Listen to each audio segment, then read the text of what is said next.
You stand in the heart of Rome, where sunlight spills like molten gold across marble arches and stone-paved streets. The air hums with the steady rhythm of commerce, merchants shouting prices in the market, the clang of a blacksmith's hammer, the measured march of soldiers whose armor catches the light like mirrors. From the hilltops, aqueducts gleam like silver ribbons, carrying water to fountains that sing in the plazas. Everywhere, there is an illusion of order, of harmony, of civilization perfected. This is the Rome you were taught to admire, the Rome of genius and glory, of roads that outlive the men who built them, of laws carved in stone, of generals whose names are spoken like prayers. It is a city that claims to be eternal, draped in the dignity of empire. But the marble is cold, and under its polish, something rots. Follow the sound that cuts through the music of the streets. A deep, rolling noise, not the laughter of celebration but the roar of a crowd feeding on something darker. The closer you draw to the great amphitheater, the thicker the air becomes, carrying with it the metallic scent of blood baked into sand, the acrid sting of sweat and smoke. You pass under its shadow, and the sunlight narrows to a thin blade. The walls close in. Inside, the noise swells, a feverish rhythm of voices that chant and howl.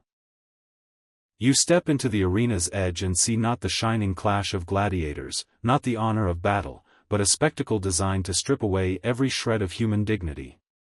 Figures stand in the center, unarmed, trembling, surrounded by men in crimson cloaks whose faces are carved into masks of command. Around them, the sand bears stains too old to wash away. Even the gladiators, men who have faced death 100 times, keep their eyes low.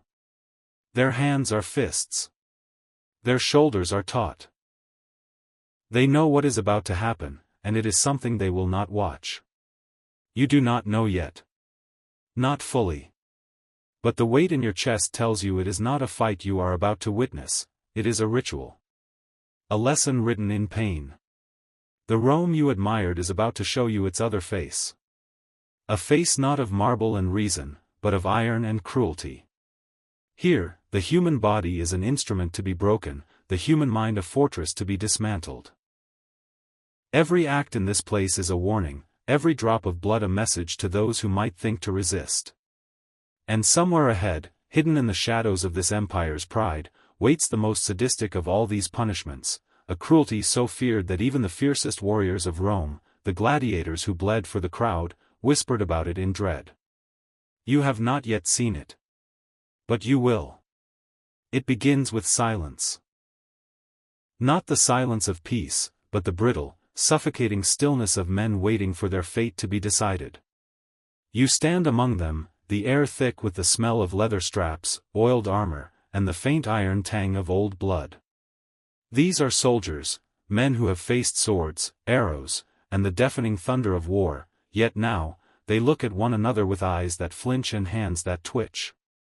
You hear the crunch of boots on gravel before you see him, the commander. His face is set, carved from something harder than stone. Behind him, officers carry small wooden urns.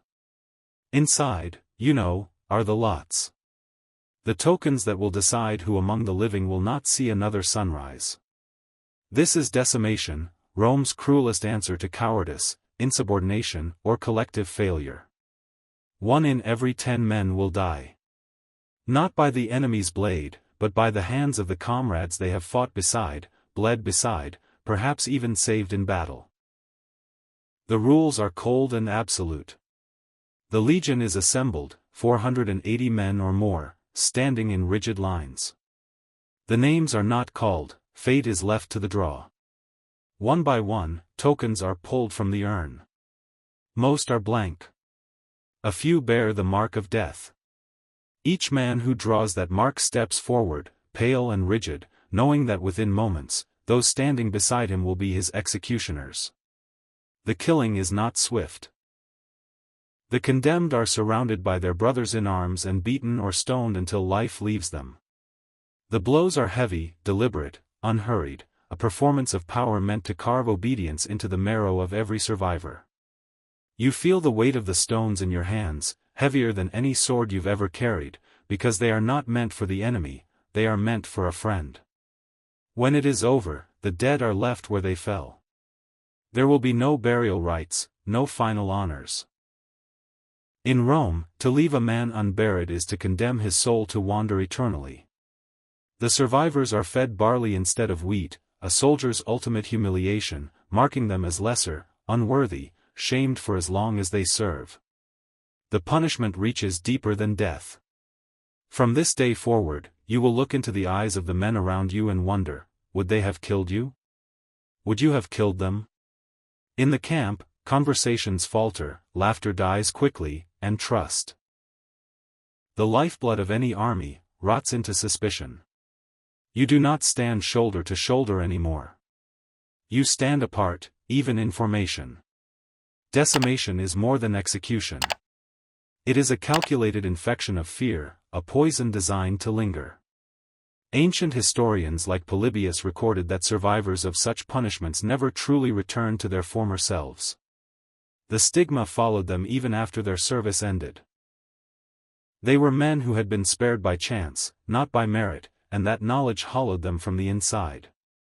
This was Rome's true genius in cruelty, understanding that the mind could be broken long before the body. A dead man can no longer serve as a warning. A haunted man, still breathing, can. If you've made it this far, you've already proven you're braver than most viewers. If you still can't bring yourself to subscribe to Disturbing Tale, at least explain in the comments why. Because silence means you'd let history's darkest truths be forgotten. And this is only the first. You leave the camp where decimation has painted the ground with betrayal and blood, but Rome's cruelty does not end there. If decimation was meant to poison the trust between men, crucifixion was designed to destroy the very idea of defiance. The place smells of dust and heat. It lies just beyond the city walls, where the wind carries the stench of decay and scorched earth. The sound reaches you first, not the clash of steel, but the ragged, gasping pull of breath from those whose lungs are collapsing under their own weight. The sight comes next, and it is one you cannot look away from. A line of crosses stretches toward the horizon, their shadows cutting black scars across the road. They are not all the same. Some are the familiar T-shape, the patibulum beam fixed high on the vertical stipes. Others are shaped like an X, forcing the body into a twisted sprawl. Some stand as single, upright poles with the victim's arms lashed overhead until their shoulders are wrenched from their sockets. Each form is chosen with precision, each position meant to prolong suffering in a different way. The condemned are fixed to the wood with nails thick as a finger, driven not through the palms, which would tear, but between the bones of the wrist, locking flesh and bone together. The feet are pierced through the heels or bound cruelly in such a way that every movement to relieve the pressure tears muscle and skin. Death does not come quickly. The body sags forward, the chest compressed, the diaphragm unable to draw in a full breath. The victim must push up on shattered legs or pull against the nails in their wrists just to inhale, each movement sending spears of agony through the body. Hours pass like this. Sometimes days. The heart strains against the pain and the loss of blood. The lungs fill slowly with fluid, drowning the victim from within. Beneath the sun, the skin blisters. The mouth splits from thirst. Flies gather in the open wounds, crawling over lips too cracked to close. Crows circle above, biding their time. Crucifixion is never hidden away. Rome prefers it to be seen. Crosses rise along the busiest trade routes, so merchants, travelers, and peasants alike are forced to witness what happens to those who defy the empire. Each body is a warning, each scream an unspoken law. This is what Rome does to those who stand against it. Even gladiators, men who lived in the shadow of death, dreaded this above all. To die in the arena was to meet your end in combat, weapon in hand, before a crowd that cheered your skill. To die on a cross was to be stripped of all defense, to hang powerless and exposed while strangers watched your body unravel under the sun. It is the theater of agony, staged for the living. And the curtain does not fall until every last breath is stolen. The cross casts its long shadow, but Rome's cruelty did not always require wood and nails. Sometimes, the empire chose a weapon that left its victim alive, at least for a while, so the suffering could be witnessed, remembered, and feared. The flagrum was such a weapon. At first glance, it might seem like a simple whip. But in the hands of Roman executioners, it became a tool of destruction, crafted with intent to strip flesh from bone. Some were braided from heavy leather thongs, weighted with lead pellets at the tips.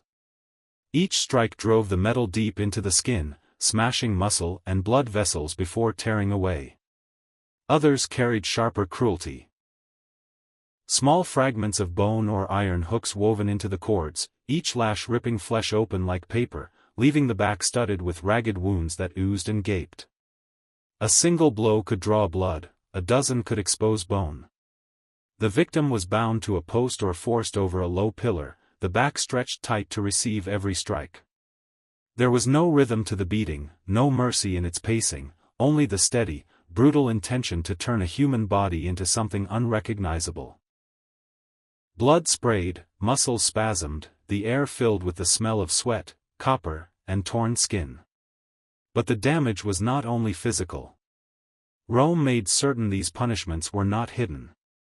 Whippings were staged in the open, at the center of a military camp, in a crowded forum, or even in the sands of the arena, so that every man, woman, or child present would feel the weight of the blows in their own mind.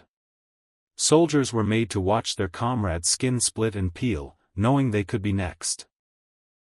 Civilians learned in silence that Rome's law was not a thing to be questioned. For gladiators, the flagrum held a special terror.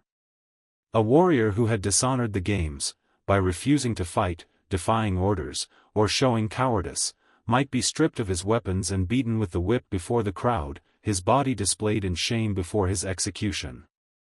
The sting of the flagrum was not just pain.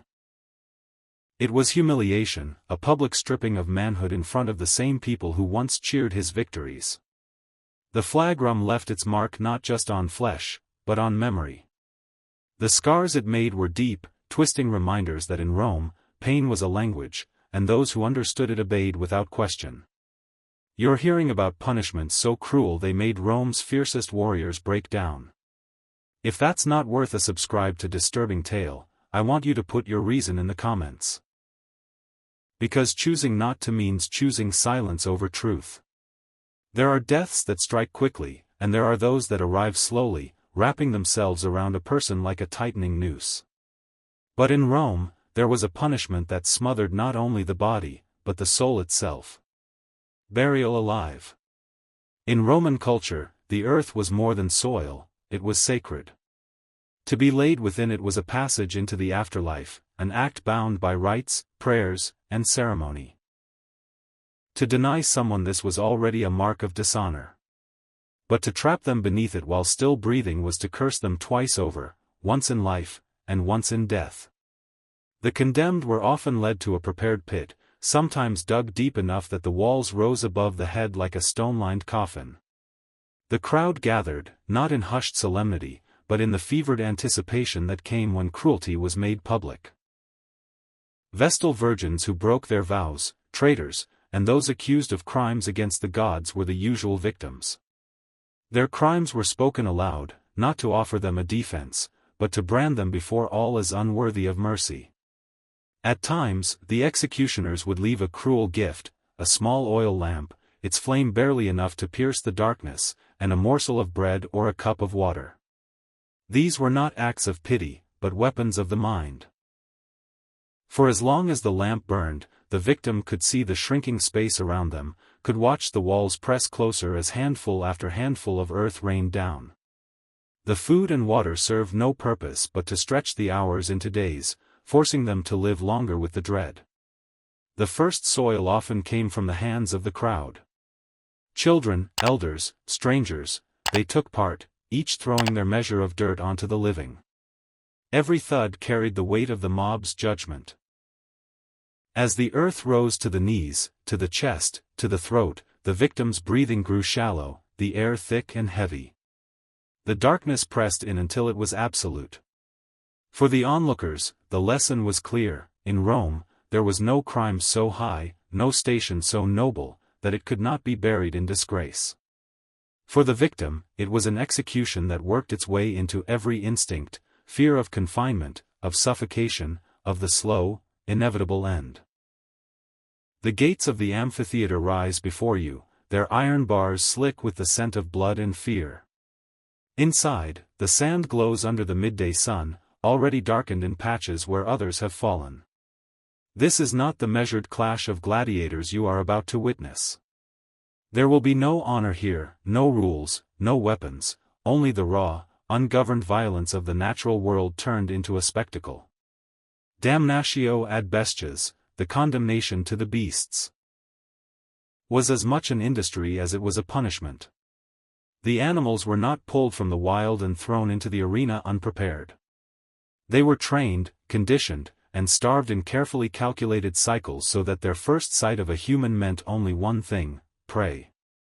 Lions, leopards, and bears were kept in cramped, dark enclosures beneath the amphitheater, their growls echoing in the stone tunnels. Their hunger was timed to the hour, so that when they burst into the arena, the frenzy would be at its peak. The keepers knew how to shape this hunger. Meat was withheld, then reintroduced only as part of a human figure, dummies stuffed with blood and entrails, bodies of executed criminals. By the time the day of the execution came, the animals no longer feared the scent of man, they craved it. The condemned entered the arena stripped of armor, clothing, and any chance of survival.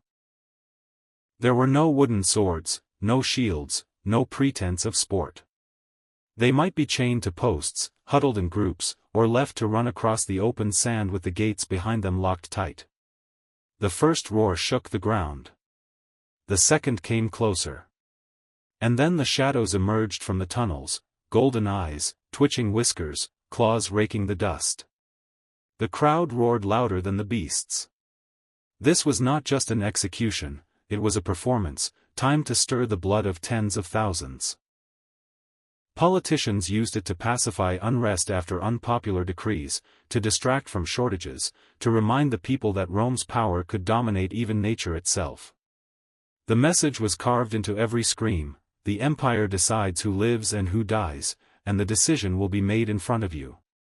For gladiators, this was a fate more feared than the sword. In the games, there was always the faint hope of victory, the slim chance to win freedom through skill. Against the beasts, there was none. To be sent into that sand unarmed was to be stripped of identity, reduced to nothing more than flesh for the teeth and claws. The air in the arena thickened with dust and the copper smell of blood. Those who died quickly were considered fortunate. Those who didn't were pulled down in pieces, the crowd's roar swelling with every movement. When it was over, the beasts were led away to be starved again, their bellies never fully filled, their hunger never allowed to fade. The condemned were gone, but their deaths remained, burned into the minds of every witness as both entertainment and warning.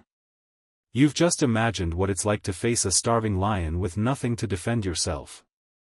If you can walk away from that vision and still not subscribe to Disturbing Tale, tell me why. Because every non-sub keeps this history buried. The arena empties, but the echoes of screams do not fade. Rome's appetite for spectacle is never satisfied, and the next act requires no beasts, no blades, only fire. In the empire's eyes, fire was not merely a force of destruction.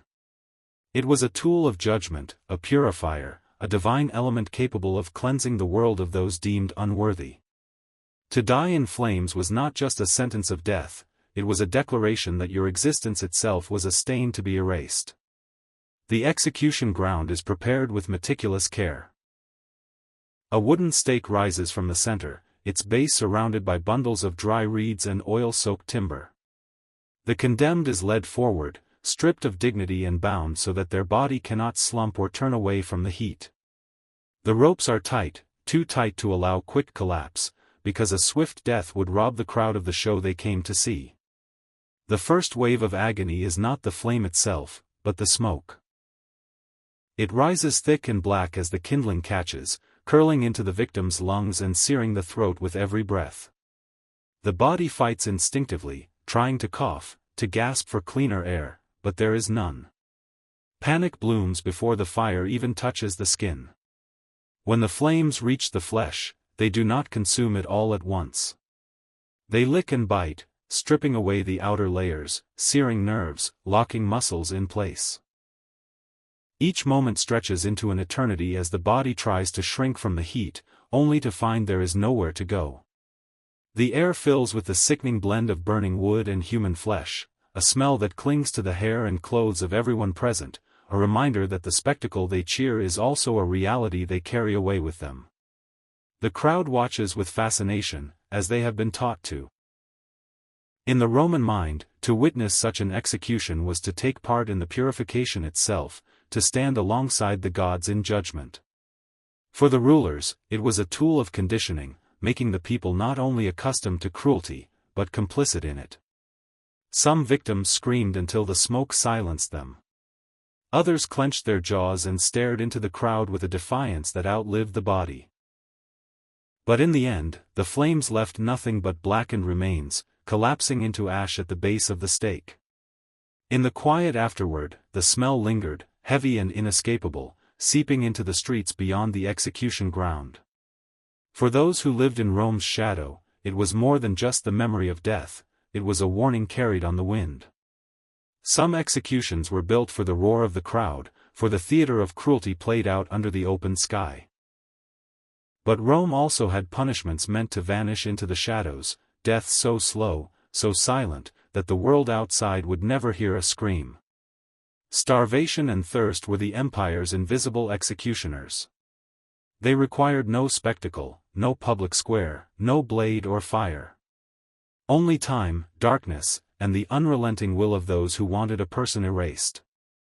The prison cells used for such deaths were nothing like the orderly stone chambers often imagined. They were pits carved into the earth or small, bricked caverns sealed with iron doors. The air was still and stale, heavy with the smell of mildew and rot.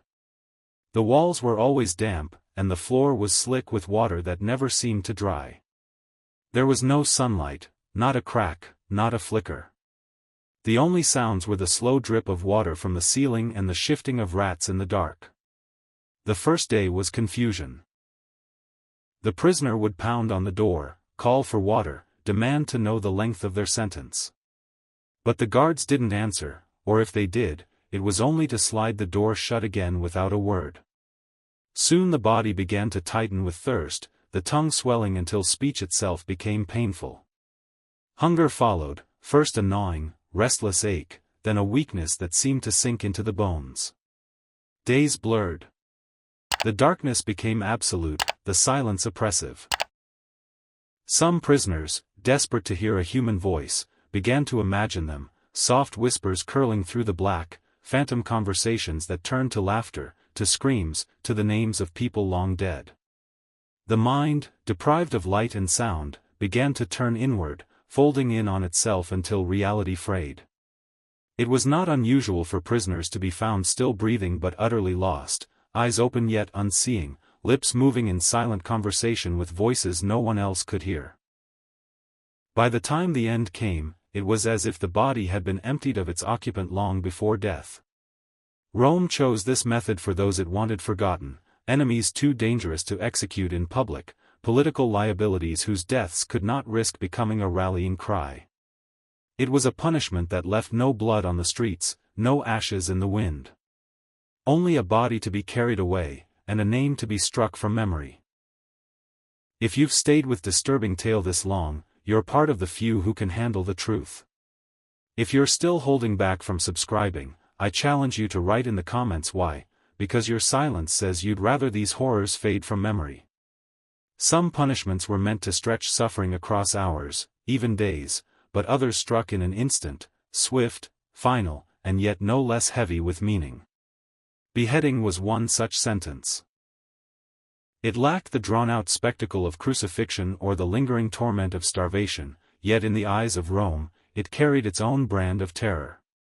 In Roman thought, the head was more than flesh and bone, it was the seat of identity, the vessel of honor, the part of the body where the soul seemed to dwell.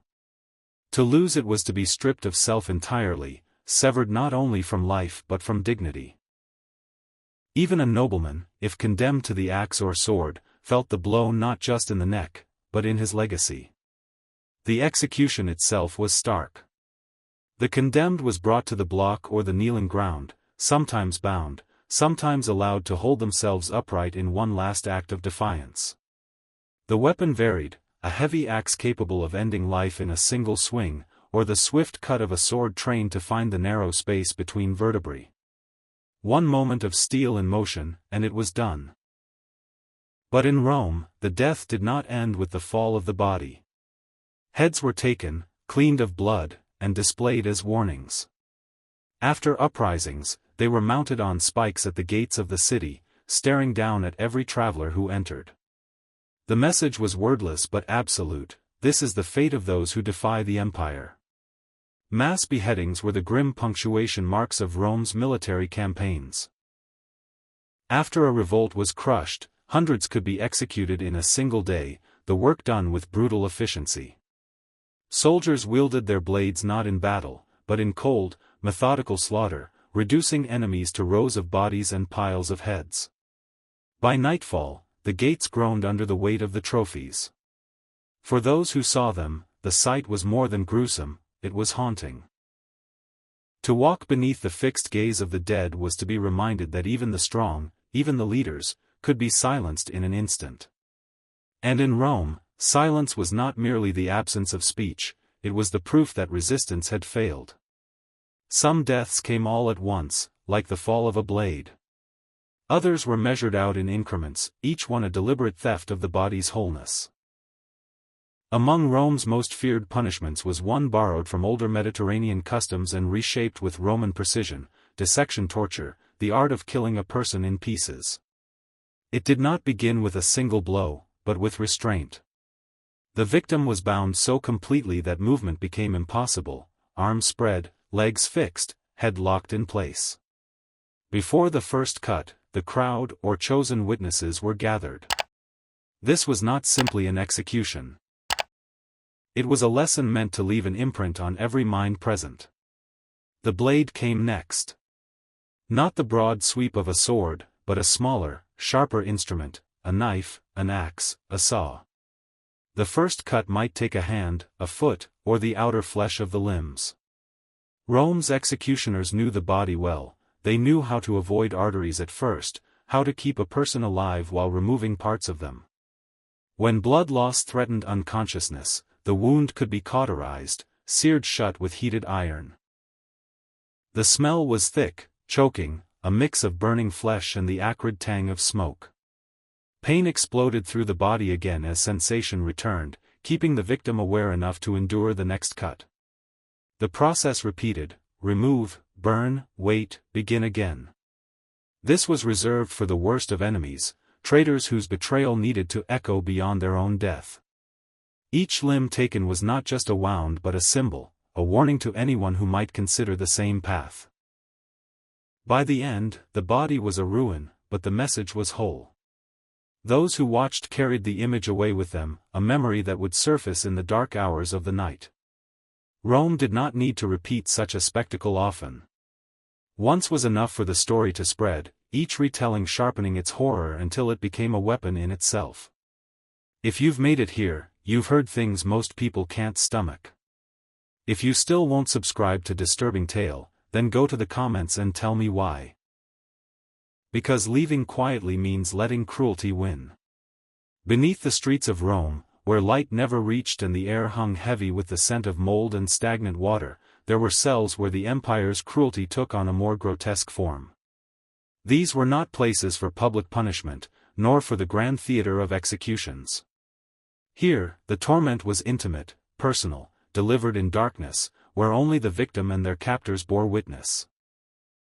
Rat torture was a method whispered about more than recorded, its details carried in rumor between soldiers, prisoners, and the shadows of the city.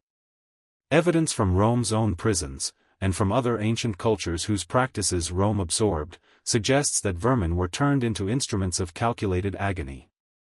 The victim was restrained, the torso exposed, chest, abdomen, or back laid bare. A clay or metal bowl was placed over the flesh, and inside it, a rat, alive, hungry, frantic for escape. The open side of the container was sealed against the skin, and a heated plate or burning coals were set atop the bowl. The rat, desperate to flee the heat, clawed downward, seeking the only direction open to it.